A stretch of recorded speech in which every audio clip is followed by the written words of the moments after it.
Hello friends, কেমন আছো তোমরা? সকালবেলা উঠে দেখে চারিদিকে পানিতে থই থই করছে, কারণ সারা রাত বৃষ্টি হয়েছে। তারই মধ্য দিয়ে আজকে আমার চলে যেতে হবে শ্বশুর বাড়ি, আমার গন্তব্য স্থানে। আগেই রুমের চাবিটা আমি নিয়ে নিলাম, কারণ এটা আমার মনে থাকে না। তারপর একে একে যা যা গোছগাছ করে নেবার নিয়েছি।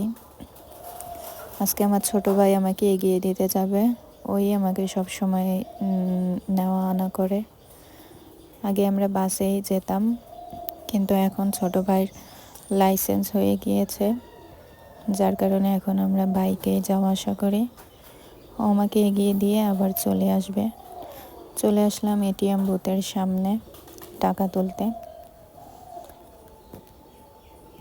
তারপর এখান থেকে আমরা রওনা দেব। আমাদের যেতে প্রায় 1.5 ঘন্টার মতো টাইম লাগবে। যেহেতু আমি থাকবো আমার ভাইয়ের সাথে, তাই একটু আস্তেই ও চালাবে বাইক। টাকা উঠিয়ে আমরা চলে আসলাম তেলের পাম্পে মোটরসাইকেলে তেল ভরতে। তেল ভরে রওনা করলাম আবার। চারিদিকে সবুজ শ্যামল, দেখতে অনেক ভালো লাগে। কত সুন্দর মনোরম সবুজ পরিবেশ। আকাশটাও মেঘলা ছিল।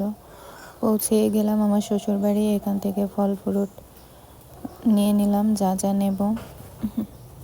তারপর যেহেতু বাসায় ছোট বাচ্চারা আছে, তাদের জন্য টুকটাক বাড়তি খাবার নিয়ে আবারও রওনা করলাম। চলে এসেছি। তারপর ভাই দুপুরে খাওয়া দাওয়া করে বিকেলবেলা আবার রওনা দিল। এই তো আমার ভিডিও কেমন লেগেছে বন্ধুরা, আমার কমেন্ট বক্সে জানাবে।